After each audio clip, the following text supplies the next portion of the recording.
Buenos días, compañeros. Nosotros somos el equipo 3. Nos tocó exponer el tema de Sigmund Freud. Espero que disfruten la exposición. Comenzamos. Ok, hola, ¿qué tal? A mí me tocó exponer sobre la biografía de Sigmund Freud, así que pues les hablaré un poco que es el padre del psicoanálisis. Él revolucionó la forma en que los seres humanos se conciben a sí mismos, revelando que existían partes inexploradas de la mente de las personas en el subconsciente. El impacto de las teorías de este neurólogo es tal que a 164 años de su nacimiento, su pensamiento aún sigue vigente hoy en día en el labor psicológico. Bueno, y con esto comenzamos la vida de Freud. Voy a traer el intro. Sigmund Freud y su vida. Sigismund Schlogmann Freud nació el 6 de mayo de 1856 en la localidad de Freiberg, en Moravia, ahora llamada Pribor, es la República Checa. Su familia era judía y de clase baja. Ellos se mudaron a Viena cuando Sigmund tenía tan solo 17 años. Debido a problemas económicos, familiares y la fuerza del pensamiento antisemita. Ahí logró ingresar a la Universidad de Viena, en donde estudió medicina. Lo que podemos decir también es que durante su vida universitaria él tuvo que enfrentarse a diversos tipos de rechazos y humillaciones por ser judío, pero pues él nunca como que se dejó adrementar por ello. Freud en nuestros días.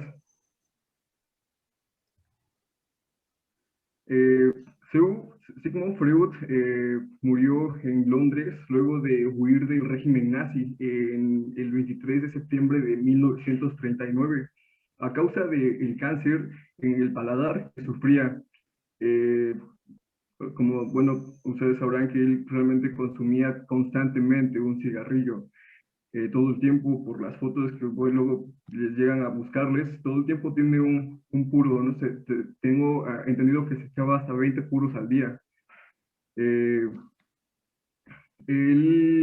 pensamiento y sus teorías freudianas han sido o han estado en el hecho de las figuras más relevantes en el pensamiento del siglo XX. La figura del neurólogo sigue siendo punto de referencia a los estudios psicológicos y psiquiátricos de nuestro tiempo, a pesar de haber sido fuertemente atacado a lo largo de la historia por sus ideales tan controversiales que presentaba. Sin embargo, seguidores y detractores no niegan la revolución que significó el psicoanálisis para el campo del conocimiento. Y bien, los dejo con mi siguiente compañera. Vas, Vini.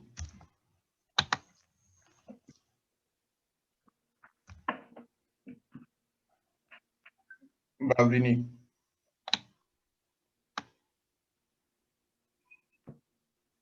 Vini, no. Bueno, a mí me toca lo que son las etapas del desarrollo. Hablaremos sobre las etapas del desarrollo que son muy diferentes. Está la oral, anal, fálica, lactancia, genital. Bueno, ahora explicaremos en qué consiste la oral. La oral consiste de 0 a 1 año. Es una interacción del bebé que se realiza a través de la boca, ya que a través de ella el niño obtiene el placer a las actividades como la degustación y succión, debido a que el bebé es totalmente dependiente de los cuidadores. El pequeño también desarrolla un sentido de confianza y comodidad a través de la estimulación oral. El conflicto principal con esta etapa es el proceso que desde el niño pasa a ser menos independiente de sus cuidadores y pierde gratificaciones que obtiene con la succión. Si la fijación se produce en esta etapa de Freud, creía que el individuo tendría problemas con la independencia o agresión de la fijación oral. Puede generar problemas con la bebida o la comida o las necesidades de fumar.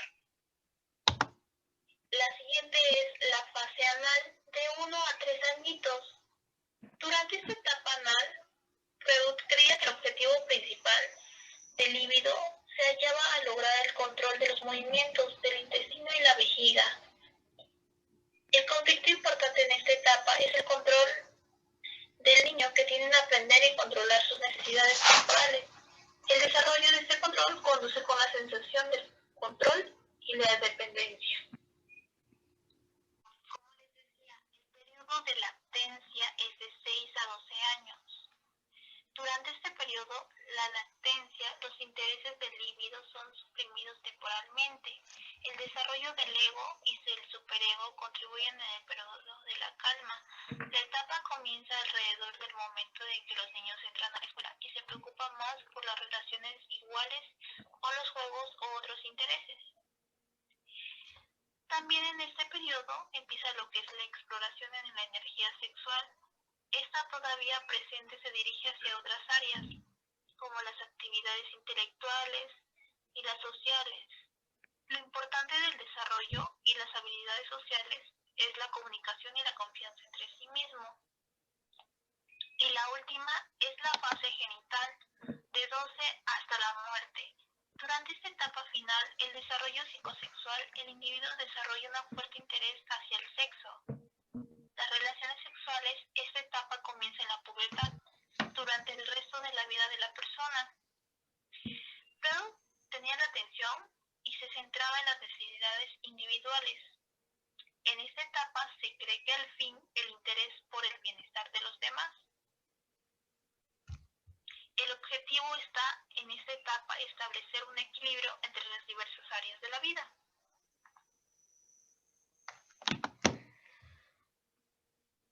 Bueno, a mí me tocó exponer sobre el psicoanálisis. Bueno, el psicoanálisis es un término creado por Sigmund Freud en 1896. Con este término denominó a un método particular de psicoterapia y se deriva del método catártico usado por Sigmund Freud y Joseph Freud hasta entonces. El psicoanálisis se refiere especialmente a la exploración del inconsciente. Esta exploración clínica se fundamenta en la asociación libre por parte del paciente y en la interpretación por parte del psicoanalista. Hasta estos días hemos visto que muchos psicólogos son psicoanalistas y aún siguen practicando el psicoanálisis. Se ve últimamente mucho en centros psicológicos. Bueno, el psicoanálisis, según el neurólogo Sigmund Freud, abarca 3 niveles.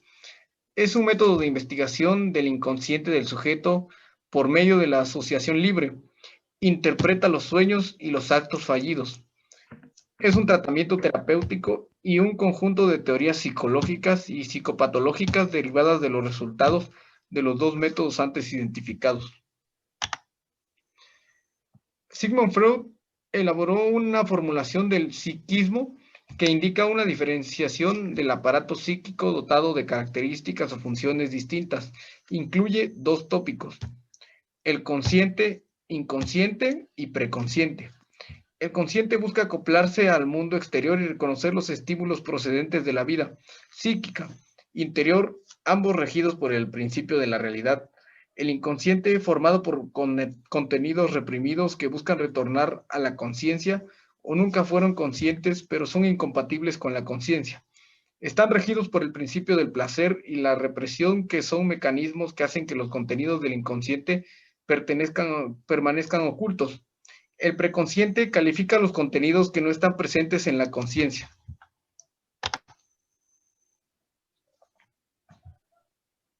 Bueno, yo lo voy a exponer sobre lo que es el ello, el superyo y el yo.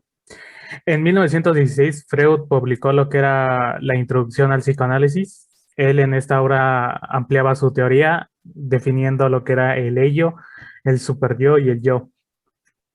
El ello, Freud la propone como una estructura de la psique humana, la cual está presente desde que nacemos. Y por lo tanto, él dice que durante los 2 primeros años de nuestra vida, esta será la que mande todo ese periodo. Lo que mueve al ello es el principio del placer inmediato.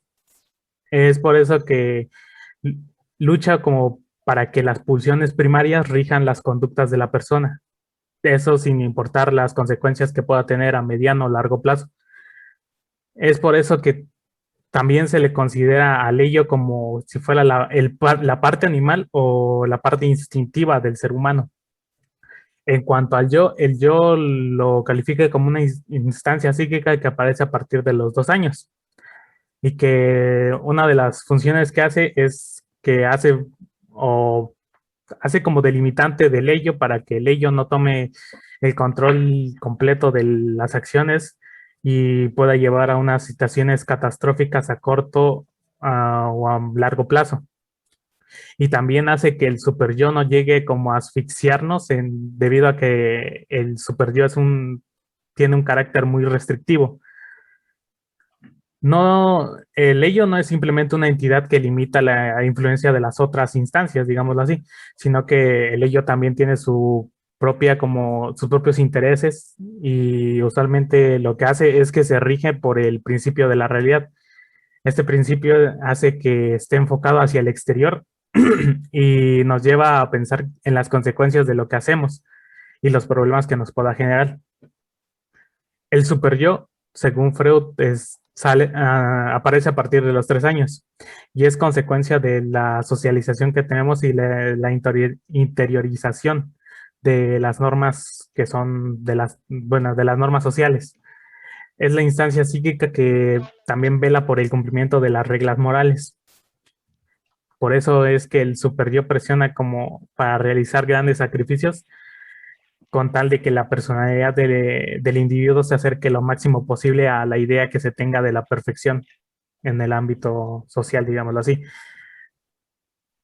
Algo que hace el superyo es que como el ello rechaza las ideas del sometimiento a la moral y del yo, a pesar de que también trata de frenar al ello, también lo mueven ciertos objetivos egoístas que se concentran más en la supervivencia y lo pragmático.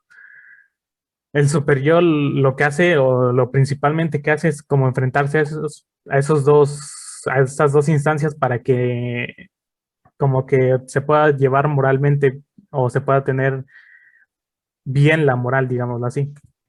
En cuanto a los mecanismos de defensa, Freud nos habla de los mecanismos de defensa como las técnicas que usa el inconsciente que se encargan de que las consecuencias que llegue a tener un individuo por un evento que sea demasiado intenso no vaya a afectar y haga que el individuo pueda o logre ser capaz de funcionar con normalidad.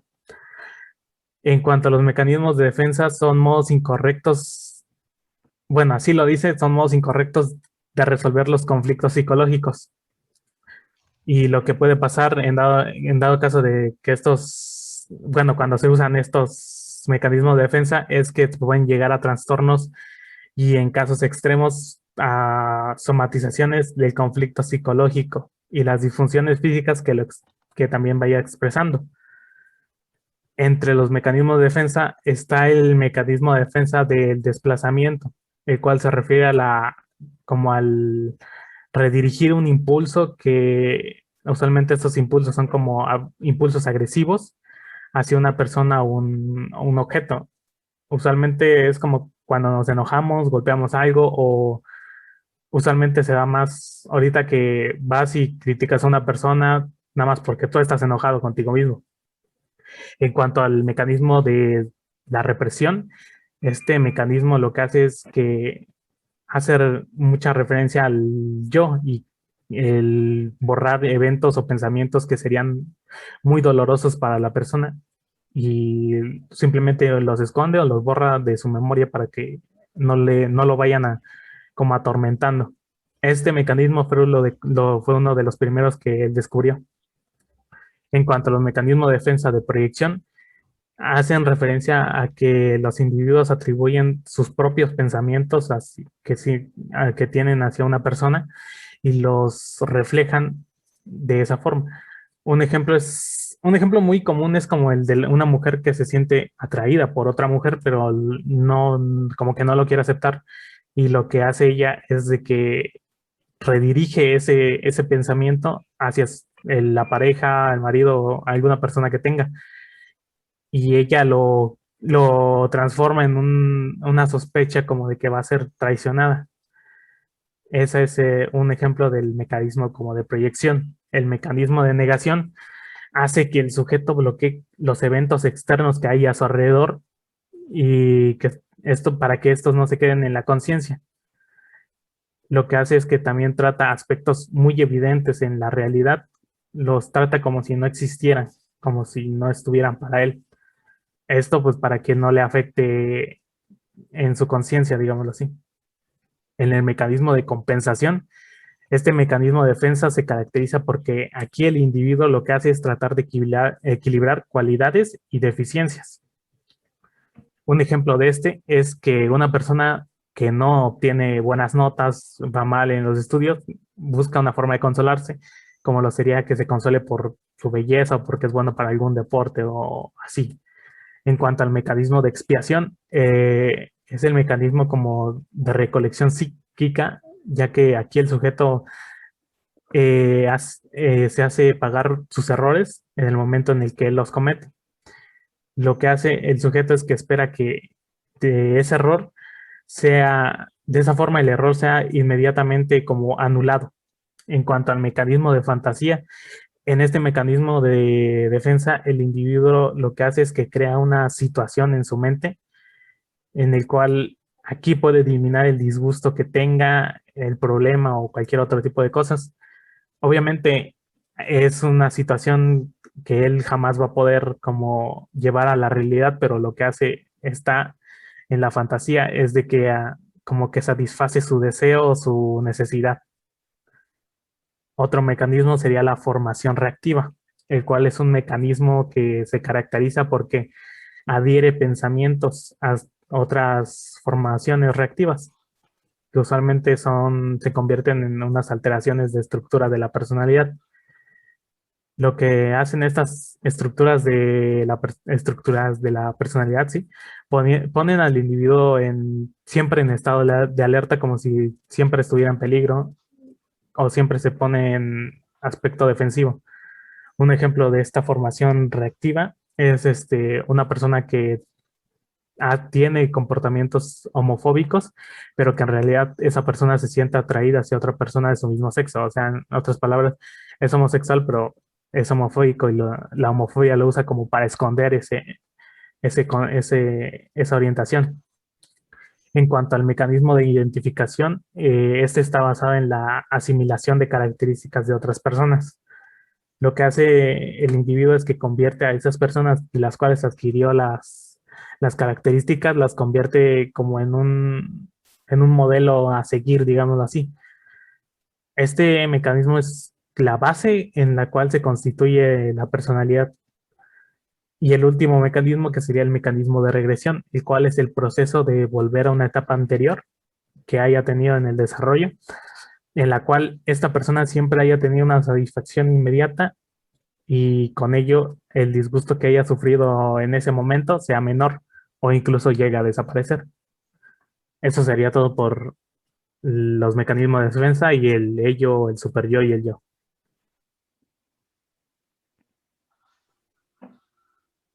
Ok, como un dato adicional, podría agregar que la cocaína, uno de los primeros aportes a la medicina de Freud fue el proponer el uso de la cocaína con fines terapéuticos, aunque él pronto cayó rendido ante los efectos de la droga, ya que estaba convencido que podía tratar de sanar el alma y las migrañas, que servía como estimulante mental, incluso como una cura hacia la adicción de la morfina.